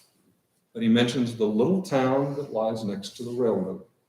And of course, Lebanon is, again, because of our stubborn forefathers, it lies all at an angle, because when the railroad came, Lebanon's like, you need to come to us. We ain't going to you. The railroad's like, we don't need you. So we just built the railroad right where we wanted to. What we ended up doing, we shut down Old Lebanon. I lived down in Old Lebanon Park. We had to move up next to the railroad tracks. Guess what? We still don't have anything north, south, east, or west in this entire town because of our forefathers. Thank you. There was enough there. There was the mention of the statue, Richard Parks Blaine statue out in front of the courthouse. There were several tidbits that people of Lebanon quickly picked up on, and they did not like Harold Bell Wright throwing stones. So they started releasing, there was a front page newspaper article, I have a copy, where, I don't remember the exact wording, local hero now ridicules town or something to that degree. The drugstores, the bookstores in town ripped his books off of all the shelves, refused to sell any of his books for this blasphemy and all of this. As I mentioned before, Harold Bell Wright immersed himself with wherever he was writing, whether it be a Western novel, Shepherd of the Hills, wherever. Corinth could have been any town in the United States. It just so happened he came from Lebanon at the time, so he writes what he knows about. Did he mean anything by it? There might have been a little subliminal message there, but I don't think that would hurt anybody, because you know what? He's a pastor before he was a writer. I also have a pamphlet that he wrote in 1906 while he was here. Interesting, it was part of a Christmas sermon. What would Jesus say? And it talked about some of those same things. How quick as a church congregation we can be to throw stones, to judge someone else without knowing the story. And I can imagine him up there behind the pulpit in his common tongue talking, and he's warning them. And in the way it's written very nice. Again, he's not a hell and brimstone kind of preacher, but he's just warning, these are the traps that lie in front of all of us. Let's not get caught up. But now they start ridiculing him, like, when he was here, he had an affair with the church stenographer. And, they start spreading all this stuff about it. Well, what it was the stenographer took notes and typed. He's a writer. That makes perfectly good sense, So there was a lot of back and forth bitterness that lasted for, even today, like I said. But contrary to popular belief, he did come back to Lebanon with his family, visited with Donald Vernon and several of his other friends, kept friends in the Lebanon area for his entire life. Now, 1917, he divorces his first wife, Frances E. Long. I'll try to fast forward here a little bit. He marries his second wife in 1920. So several years later, strange currents of events, he moves out to the desert area of Arizona for, again, tuberculosis. Commonly at that time, moved to a dry climate, it'll help with your breathing. They didn't really understand tuberculosis at the time, but he built a beautiful, lavish Pueblo-style house in Tucson with a wing to his first wife and a wing to his second wife. Awkward. Francis, he kept right by his side, and he says, while we are not married anymore, you're the mother of my children. It is my responsibility to take care of you. Apparently, second wife was okay with this. Norman, with talking with him on the phone, he goes, oh yeah, that was some awkward times. But he goes, both my mothers made me feel quite welcome, but it was, just not some, can you imagine somebody doing that today even? I mean, that's just a little weird. But again, it was those type of quirks that just intrigued me about Harold Bell Wright. I mentioned his life of rags to riches to rags. During his career, 19 novels, 3 different publishers he went through. First author to sell 1 million copies. He literally became a millionaire. Didn't let it go to his head, with the exception of that Pueblo house that he built. That was really the only thing he ever built new. As a matter of fact, he did a strange thing in the deserts of Tucson, is he wanted a boat. He had the money to go buy one. And you're like, in the desert, why do you need a boat? He loved to fish. He built a boat by hand. He loved to use his hands. He was a carpenter. There was nothing this man could not do that if he set his mind to. He, when the first, the record players came out, Victrolas, slipped my mind. He couldn't always get the needles he needed. So he would go out off the cactuses and pluck cactus needles, started selling those as the needles as a small business. Who knew? His oldest son, Gilbert, was kind of at the story plot of leading him almost back to rags. His dad, a millionaire at the time. Of course, his health is continually diminishing. He ends up dying May 24th, 1944. So the time frame I'm talking about is about 1942, about 2 years before he passes away of tuberculosis. Gilbert, his oldest son, is a scientist. He is an inventor.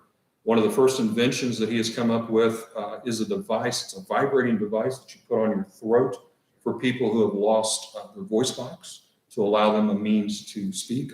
Sonex, I believe is what it was titled at the time. He invented that, Harold Bell Wright's son. But Gilbert wanted to get in this motion picture thing. This was huge. Kicked off in the 20s, of course. Now we're in the 40s, so now we're getting color, we're getting sound. So he gets hired by a little company called Metro Goldwyn Mayer. Still around today, got some different time or some changes. I truthfully think the owners went after him knowing who his father was. Several of Harold Bell Wright's movies had been adapted or books had been adapted to movies. Because of his declining health, he went through stages where he didn't come out with any books or anything for 2 or 3 years in between. Literally bedfast to the point he couldn't even get out of bed. But the owner would go to Gilbert, hey, talk to your dad. Have him write us a short story. It doesn't even have to be a novel. Submit it to us. We'll pay you handsomely. Make some extra money off your dad. So Gilbert went and talked to his dad, and his dad's like, look, I'm behind. I have a novel I'm supposed to have finished a year ago. I don't have time. I'm sorry. Gilbert's like, okay, I understand. So he goes back and he tells his boss this. And this is documented in Harold Bell Wright letters that are in Tucson Library. I will add that. This is not gossip. This is quite well documented if you know where to look, unlike our library in town. You can find stuff there sometimes. But he talks about, he goes back and he reports to his boss, and he's like, I've tried. Dad's just, his health is too bad. And they're like, well, I guess we're going to have to let you go. Now, Gilbert's got a family of his own to think about. So he does something that is totally illegal. At that time, struggling writers, authors would submit their stories freely to anybody that could get their hands on. Western stories, anything, and submit it to these new movie films. Gilbert was in a position, that's part of what he did, was screen stories. He erased some of those original authors' names and wrote his father's name, and then presented them back to his boss. Here's some short stories we can use. That's why we have such weird movie titles that are so much unlike Harold Bell Wright's writings. Massacre River, some of this is like bloodbath and gore Western stuff. And Gilbert tries to keep it from his father. He's embarrassed. He knows what he did was wrong. Very wrong. Long story short, some of these authors begin to realize, hey, that's my work that's on the screen. Harold Bell Wright starts getting checks. What's this for? Well, it's for your movie rights for these last 3 or 4 movies that you did. I didn't do any movies. So he falls victim, almost incriminates his own son. Then it comes out. Harold Bell Wright gets sued for over $1 million. Again, this man is an amazing father. He takes it. He never throws Gilbert, his son, under the bus. He says, my name's on it, my responsibility, I'll pay the debt. And it nearly bankrupted him. That, along with his health and continued care that was needed. But again, like I said, he passed away May 24th, 1944. Gilbert continued to work with Metro-Goldwyn for many years afterwards. He also was a writer, published 3 books of himself. One he co-authored with his dad, Devil's Highway, and continued to invent things. So, and I'll wrap up there if we have time for anybody that has any Q&A questions. Where did the Bell come from? Bell was his middle name off of his mother's side, and I believe it was a great-grandfather on his mother's side. Don't quote me on that, but it had a family connection. You were talking about Tucson. Isn't there like an entire estate or whatever right there that was built not by him, but because of him? Or from Basically, a housing division, gated community built around that house. Now, when he bought it, he owned like 300 and some acres there. And again, he was a private recluse. He had swimming pools, he had everything, but he didn't want people to come unless he invited them. But yeah, after, of course, that house sold and it got populated, they took advantage of that, of course, gated community up around it. Yep, absolutely. What did he do with the boat after he built it? He actually, he was in bad health, but he did get to take it and sail it about 4 different times off in California. Went deep sea fishing with it. And this thing was only like maybe 20 foot long. It wasn't a yacht by any means, but he wanted to get out there and use it. So he put good use to it. Good question. Anybody else? You're very welcome. Yes. During his descendants living now, the reason I ask is, I made a special trip to Jordan did here 5, 6, 7 years ago to meet and talk to one of his, I thought it was his grandson. Well, Now, he Grandson's was Paul. an old guy, but he was, how old was he? that would have been Norman. That would have been him. And Norman did have an arrangement with the Toy Museum at the time that he would come down. That was And him then, probably. he did some book signings and some different Very things. interesting guy, and a very sharp guy. Yes, and yeah, like you said, very approachable, just like his dad, I think. His son was Paul, and Paul did take over after Norman passed away on some of those affairs. And was it the Printer Gazelle that the seller, or was it Oh, no, Shepherd of the Hills, Shepherd Hill? Shepherd of the Hills. And then, of course, there was The Winning of Barbara Worth. That was another one that sold like 1 million some copies. That went over so well that in California, they built a hotel, the Barbara Worth Hotel, in honor of that book and the popularity of it. Did he autograph a lot of books? Pardon? Did he autograph a lot of books? No. Again, he was a recluse. He wasn't one of those that would go to a bookshop and sign. Most of them, if people would mail him a request, he would send them back. And a lot of the inscriptions I've got, you'll actually even have the letter taped inside, dear Mr. Wright, if you would please take a moment and sign this book. And he would type back a little letter, I'm very happy to do so. But I don't think a lot of books. I stumbled across a collection where I got most of ours, and it was a nephew of Harold Bell Wright's. And he did not only autographs, but inscriptions. And he critiqued a lot of his books, which is unheard of again for an author. But, I can't remember the guy's name, but nephew, this book, I don't know, see what you think of it. I didn't really care for the middle part, because this happened or that happened. But I acquired that whole collection. And that was about 10 titles out of the 19. Wonder how many even today are sold. Do you have any idea? How many what? How many are sold today? Not near as many, of course. Yeah. Shepherd of the Hills is still, I think it's like in the top 200 because they just keep releasing it. And of course, that's a continuation story. You had Shepherd of the Hills, Colin Dan Matthews, and then we jump ahead to a later book, God in the Grocery. And that was kind of the trio of titles with those characters and as they moved on in their life. So those have kind of, when you see one printed, you'll see usually those printed. Any more questions? Well, thank you very much for your time. I appreciate it. Keep up the good work. Thank you. Appreciate you coming. Thank you.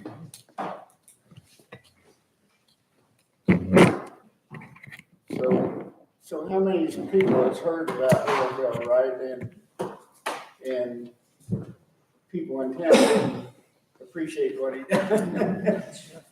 I've learned a lot. My husband and I went to an auction several years ago in Springfield, Missouri. And I think the street is Walnut Street, where all these big old homes are. And I'm excited to go home because we bought some books there. And I think maybe a couple of them have signatures. I don't know. Now, I will say there is a blue binding Shepherd of the Hills that people often think is autographed. It is a stamp. And it will say Notch, Missouri underneath it. That was Okay. Uncle Ike, the postmaster of Notch. He took the signature, made a stamp, and was stamped inside of it. So if it says Notch, Missouri, it's not on it. And I don't have any they're not blue, they're not bound in blue, they're dark. I don't know. His first copies were all dark maroon, uniform binding. Okay, That was the book supply. I've been working out the libraries, friends of the library sorting the books for the book sale. And I seen 2 Harold Bell Wright books come through. They were both autographed. And one of them was autographed and had Arizona underneath it. So that would have been one of his More later. than likely, that's legit. And by the way, the book sales this weekend, if they're having their half price sales. 10 to 3 o'clock, Friday and Saturday. They're having 2 days. A few years ago, the summer school class, we featured The Calling of Dan Matthews as kind of the required reading. And the students painted a mural inside of L Life Food Bank. that, kind of chronicling a lot of the story. So if you ever go to L Life, you'll see a really nice compilation of imagery.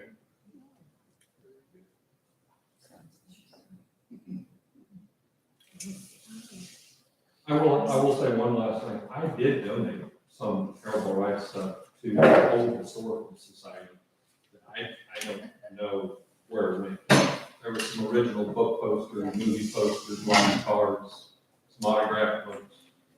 We never found an inventory. Yeah, probably in the library, so. Oh, no.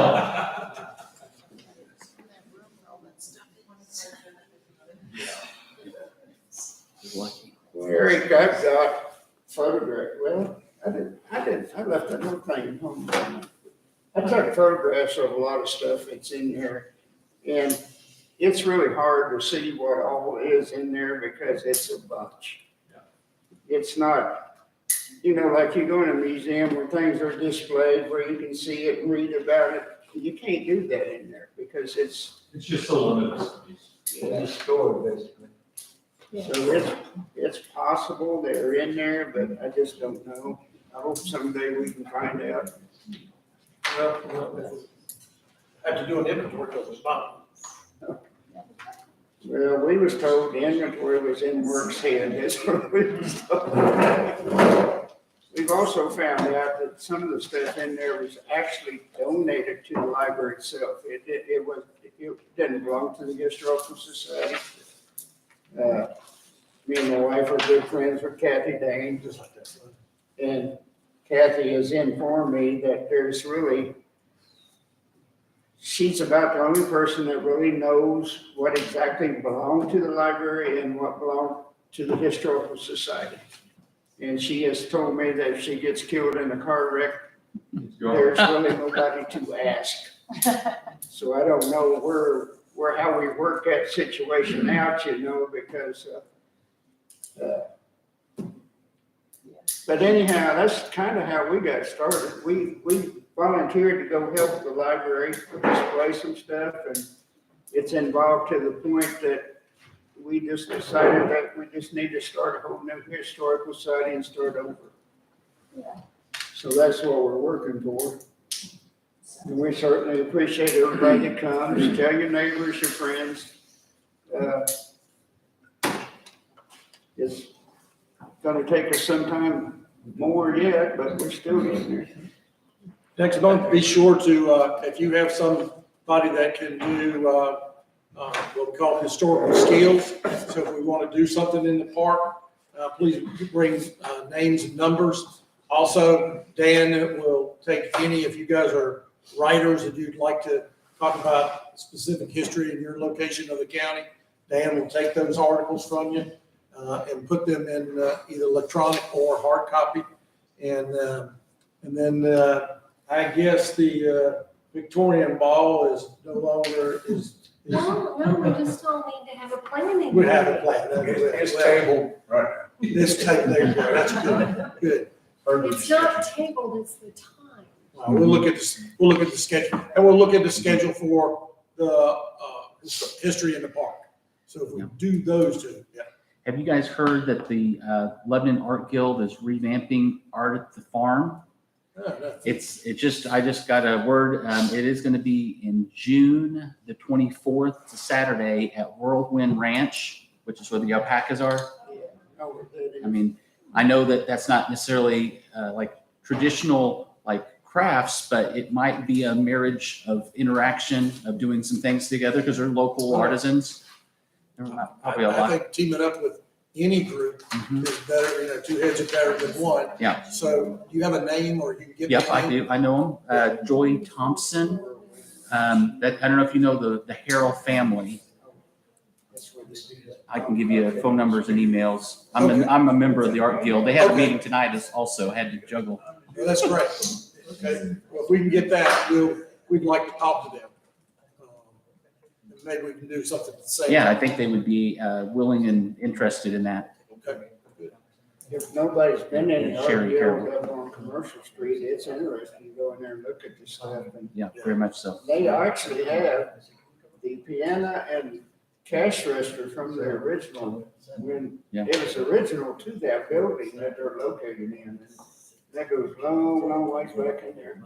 Of course, David may get in there and try to play it. So. Oh, just play one song, chopsticks. I'm looking for a speaker for next month. If anybody knows anybody that would want to come in and talk to us, one day I was out in town and I happened to run on a couple of older gentlemen, and I say older, they're probably about my age, but anyhow, it was interesting to sit there and talk to them because they were just right behind where Home and Howe Funeral Home is, right there on one of them streets.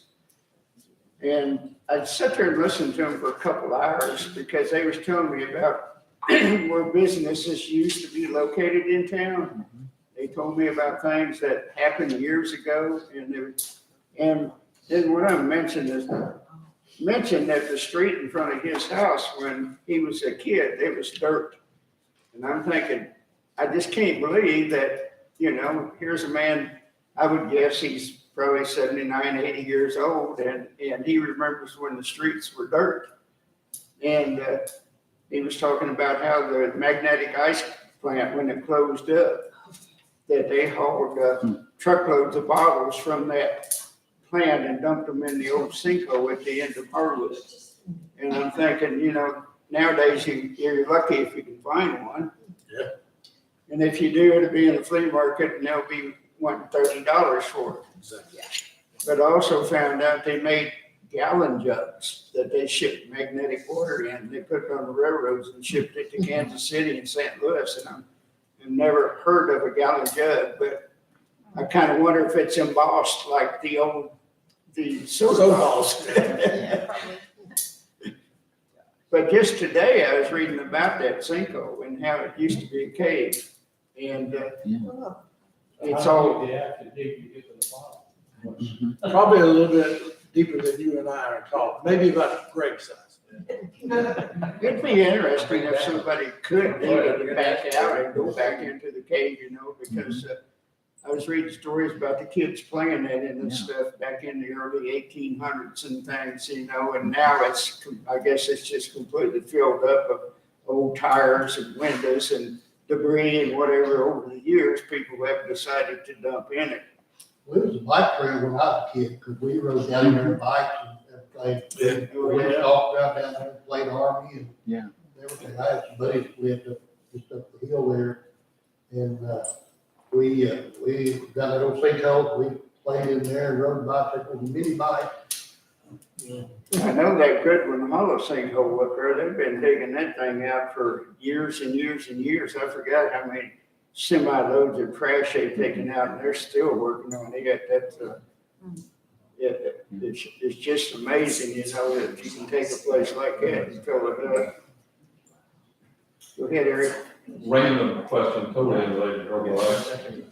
Back when I was in the historical society, I don't know if you guys have ever covered this. There was a couple that came down, I want to say from Kansas City, and they were talking about a slave cemetery that is right there, kind of adjacent to the city cemetery at North 5. And they come and spoke to our society at the time, and they talked about the Keystone Mansion. It was there where the now road went through to go to Easter. They talked about a black slave that was in their family that was shot and killed on the steps when the troops come marching on the wire road.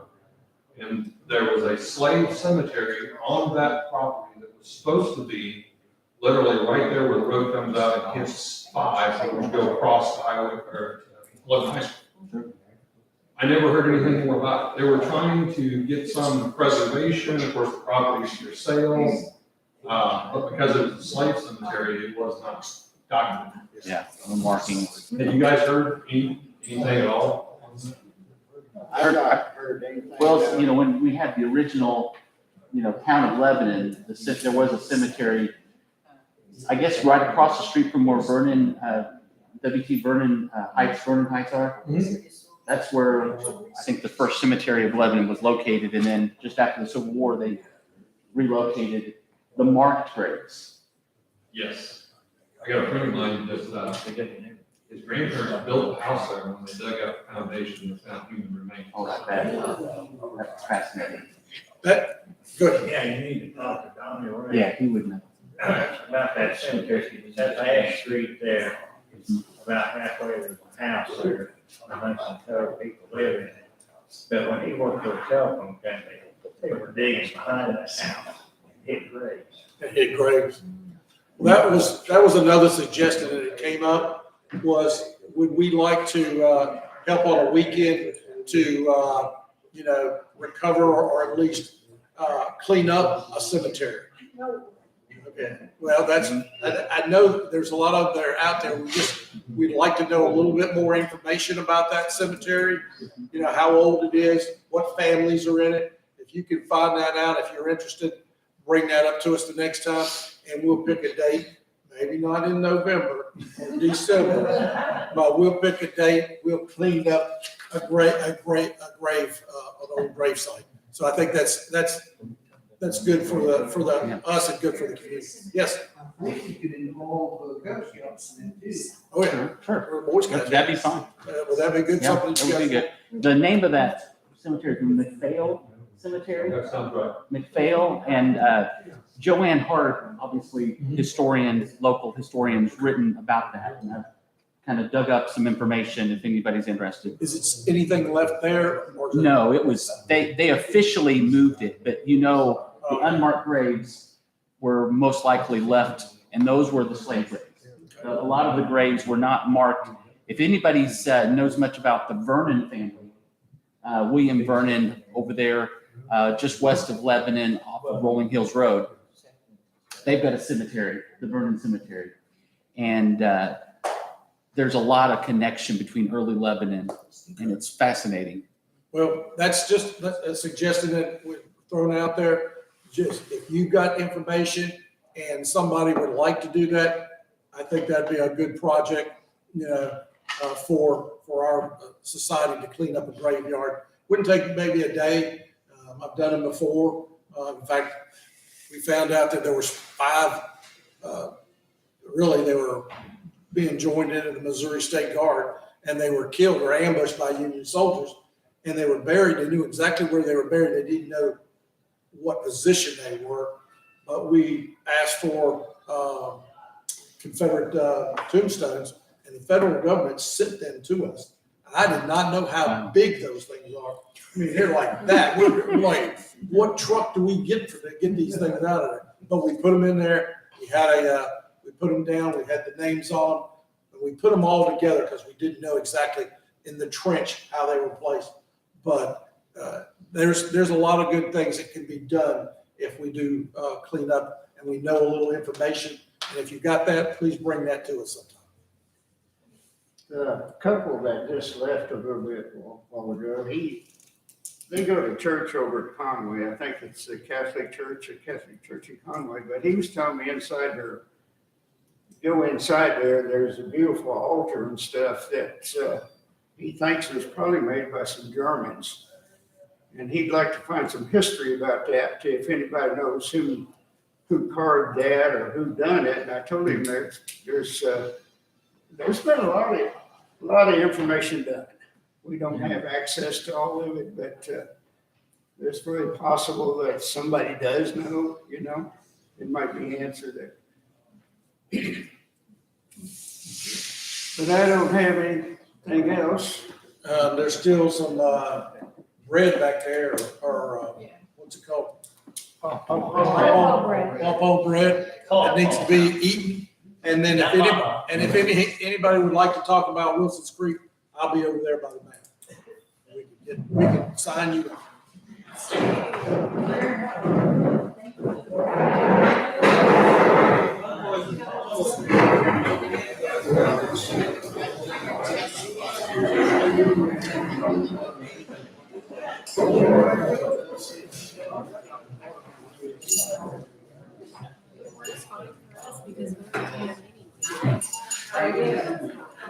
Do you want me to record?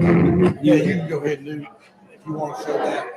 I think you came in late.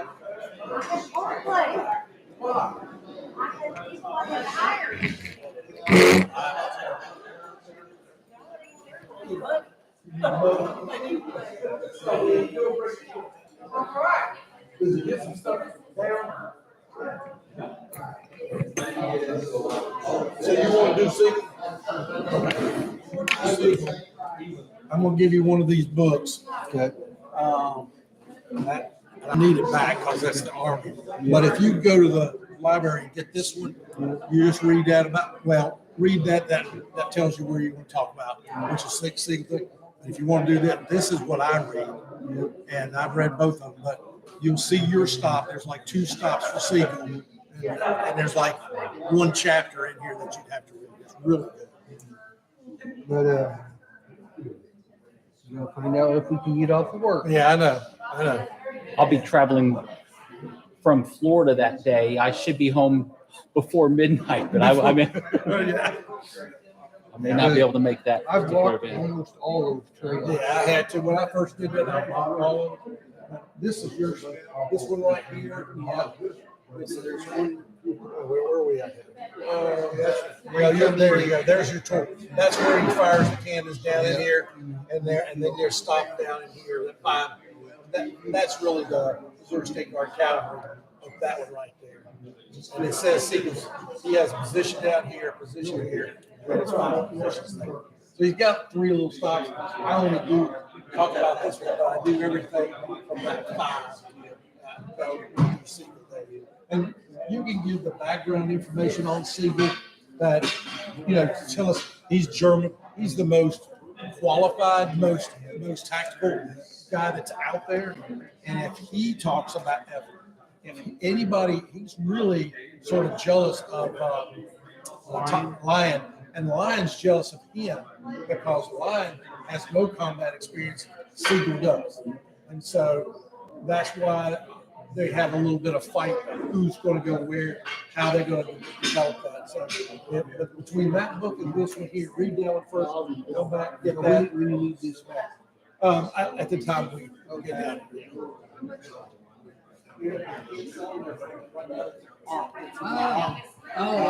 The Army's loaning them to me, but I got them electronically, and I'll give them next time out.